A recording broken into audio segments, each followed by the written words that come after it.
João 8 versos 31 ao 36 traz uma das mensagens mais poderosas de Jesus sobre a verdadeira liberdade.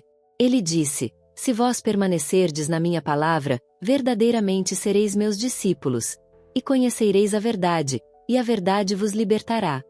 Essas palavras foram dirigidas a judeus que já acreditavam nele, mas ainda não compreendiam totalmente o que significava segui-lo. E aqui está o primeiro ponto profundo: crer em Jesus é o começo, mas permanecer em sua palavra é o que nos torna verdadeiros discípulos. Muitas pessoas dão o primeiro passo da fé, mas não permanecem. Não mergulham na palavra, não deixam que a verdade de Cristo transforme seus pensamentos, suas atitudes e suas escolhas. Permanecer é caminhar todos os dias lado a lado com a palavra, é deixar que ela molde nosso caráter e nos mantenha firmes, mesmo quando tudo ao redor tenta nos desviar. E Jesus declara que essa permanência conduz a um encontro inevitável: o conhecimento da verdade. Essa verdade não é apenas informação, não é apenas um conjunto de regras. É o próprio Cristo, como ele mesmo disse em João 14 verso 6. "Eu sou o caminho, a verdade e a vida." Quando conhecemos Jesus de verdade, não de ouvir falar, mas em experiência viva e real, experimentamos a libertação que ele promete. Mas os ouvintes de Jesus responderam de maneira orgulhosa: "Somos descendência de Abraão e nunca servimos a ninguém. Como dizes tu, sereis livres?" Esse diálogo revela uma das maiores ilusões humanas: acreditar que já somos livres quando, na verdade, vivemos aprisionados. O povo confiava em sua herança religiosa, acreditava que por serem descendentes de Abraão já tinham uma espécie de garantia diante de Deus. É como muitos hoje que confiam em tradições, em títulos, em práticas externas, mas continuam escravos por dentro. Jesus então revela a realidade que eles não queriam admitir: em verdade vos digo que todo aquele que comete pecado é servo do pecado. Ou seja, não importa a linhagem, não importa o rótulo, não importa a aparência. Quem vive dominado pelo pecado é escravo. E esse tipo de escravidão é mais cruel do que qualquer corrente visível, porque prende a mente, o coração e a alma. Quantos vivem cativos de vícios, de orgulho, de ressentimentos, de medos, de desejos descontrolados? Quantos acreditam ser livres porque fazem o que querem, mas não percebem que são dominados por aquilo que desejam? O pecado dá a falsa sensação de liberdade, mas na verdade é uma prisão invisível.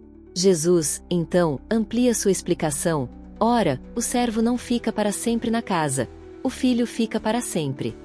Aqui ele nos mostra a diferença entre ser escravo e ser filho. O escravo não tem herança, não tem lugar permanente, não tem direito de permanência diante do pai. Mas o filho pertence à casa eternamente, tem acesso pleno, vive em comunhão contínua. E é justamente isso que Cristo oferece. Ele, sendo filho, nos dá o direito de também sermos chamados filhos de Deus. Quando ele nos liberta, não apenas nos tira da escravidão do pecado, mas nos dá uma nova identidade.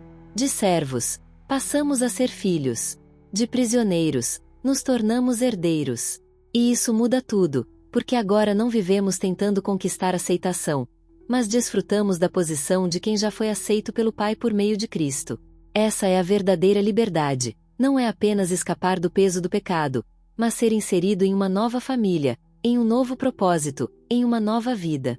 Por fim, Jesus declara: "Se, pois, o Filho vos libertar, verdadeiramente sereis livres."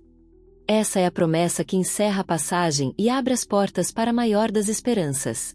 A verdadeira liberdade não é conquistada por esforço humano, não é fruto de obras, de boas intenções ou de religião.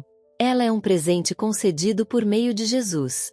Só Ele pode quebrar as correntes, só Ele pode desfazer as prisões invisíveis que o pecado constrói, só Ele pode nos dar uma liberdade que o mundo não consegue oferecer. Essa liberdade não é a ausência de regras, mas a capacidade de viver como Deus nos criou para ser. É uma liberdade que dá paz mesmo em meio às lutas, que dá força mesmo em meio às tentações, que dá esperança mesmo em meio às incertezas. É uma liberdade que nenhum governo pode tirar, que nenhuma prisão pode roubar, que nenhuma circunstância pode anular. É a liberdade de ser filho de Deus, de andar em sua luz, de viver sem medo da condenação. É por isso que Paulo escreve em Romanos 8 versos 1: "Agora, pois, já nenhuma condenação há para os que estão em Cristo Jesus." Assim, João 8 versos 31 ao 36 é mais do que um discurso sobre liberdade. É um chamado ao discipulado verdadeiro. É o convite para permanecer na palavra, conhecer a verdade e experimentar a transformação que só Cristo pode trazer. É um alerta contra a ilusão da falsa liberdade e uma revelação da vida abundante que só existe em Jesus. Essa reflexão nos leva a perguntar: de que correntes ainda precisamos ser libertos? O que ainda nos mantém escravos, mesmo quando declaramos ser livres? E, acima de tudo, nos lembra que a resposta não está em nós, mas no Filho. Porque, se o Filho nos libertar, verdadeiramente seremos livres.